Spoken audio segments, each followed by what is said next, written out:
Assalamu alaikum students. Today we are here with another lecture. It is about English compulsory class second year, and it is of unit number 1. That is the dying sun, and it is by Sir James Jeans. And in this unit today we will be learning how our earth came into being and life started on it. So we will having writer's point of view about the creation of this universe and again of the stars and planets and the human life on it. And then we will be having a view of the main points of this unit. It is the universe is huge. The writer tells us that this universe is very huge and it is a vast one. That there are lot of large and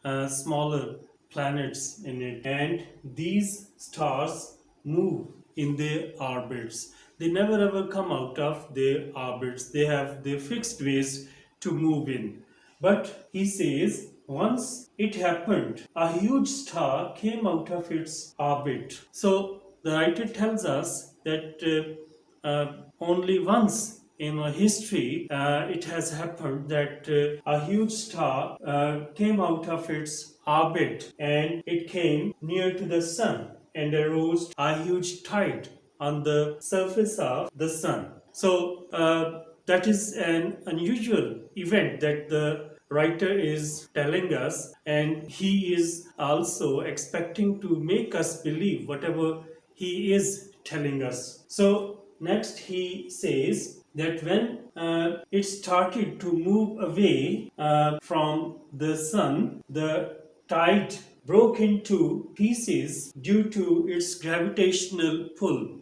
So instead of hitting the sun, that huge star started moving away, as there was no reason told to us why it came to the sun and why it started away from the sun. So what was the outcome of it? It broke the tide into smaller pieces. So these pieces of the tide started to move around the sun.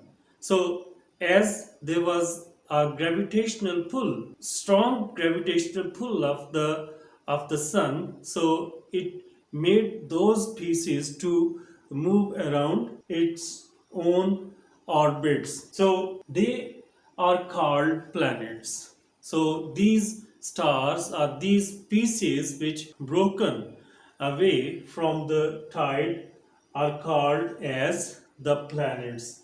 These are big and small planets. So when the temperature of these planets lowered down, life started.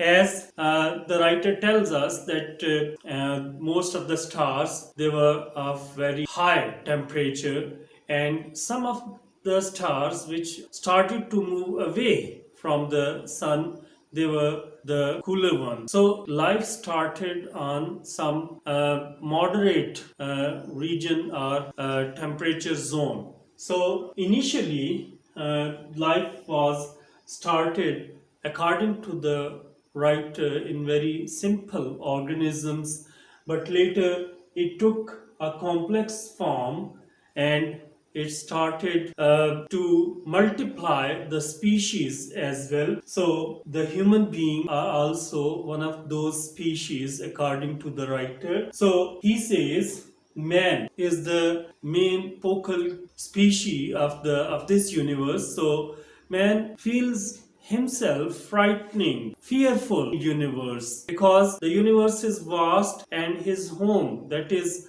Earth, is very smaller one in comparison to that huge vast universe. So students, these are the main points. Now let's see what is the nature of the essay. It is the personal view of the writer about the creation of the universe and earth and life on earth. And the Islamic concept is totally different in comparison to James Jean's point of view. As we are told, God created this universe in 6 days and 6 nights. So the Holy Quran clearly tells us about the creation of the universe, of this earth, and of also the human beings, as Adam was created with a handful of dust by God Himself. Okay, now at least one short question comes in the paper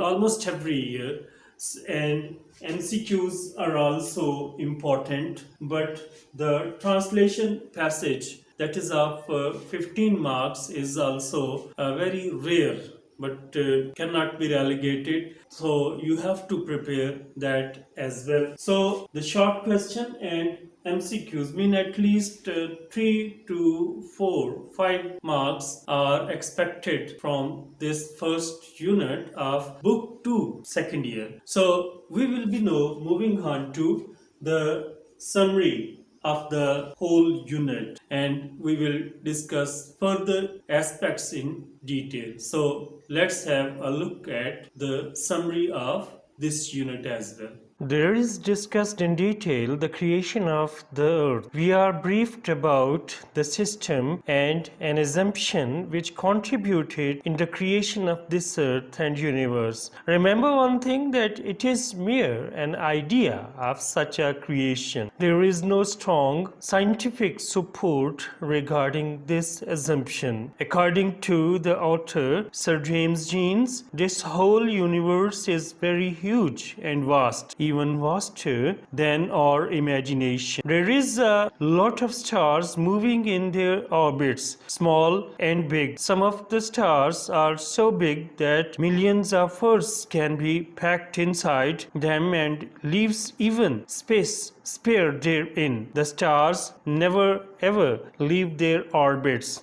of movement. If it may happen, somehow there would have been a state of chaos, though it can never ever happen, yet the writer has referred to such an odd event which occurred millions years ago in the history. A huge and gigantic star astrayed its orbit and came near to the sun. It aroused a huge tide on the surface of the sun due to its gravitational pull, but instead of hitting the surface of the sun, it started to move back, and the tide also started to mount. Ultimately, it broke into small pieces. These pieces spread into the air and started moving around the sun. These pieces are called as the planets, small and big. Therefore, they created their orbits to move around the sun. With the passage of time, these stars started to change their temperature as well. Some remained hotter, which were closer to the sun, while some were moderated, and some others which moved away the sun became colder. The writer says that the life cannot exist on the both extremes, hot zones and the cold zones. It can only exist in the moderated conditions, and it started somehow in the moderate temperature regions, which are neither closer nor away the sun. He says initially it started in the shape of simple organisms, but with the passage of time started growing into complex organisms, which ultimately has come into the present state of condition. These organisms, he says, have the ability to reproduce beings resembling themselves before their death. He considers doubtfully that the human beings also came into being somewhat like this pattern,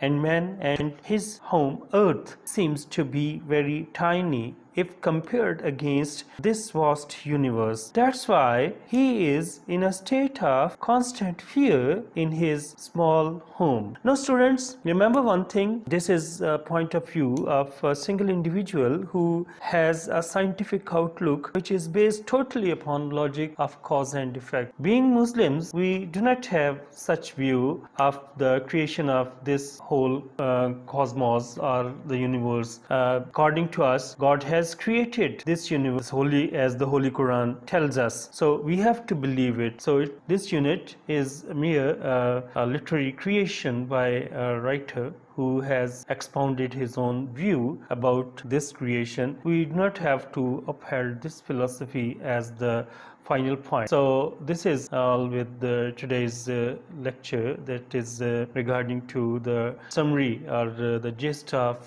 the dying sun. I hope you people have understood it, and if you have any query, please come into comments and ask me for the clarification.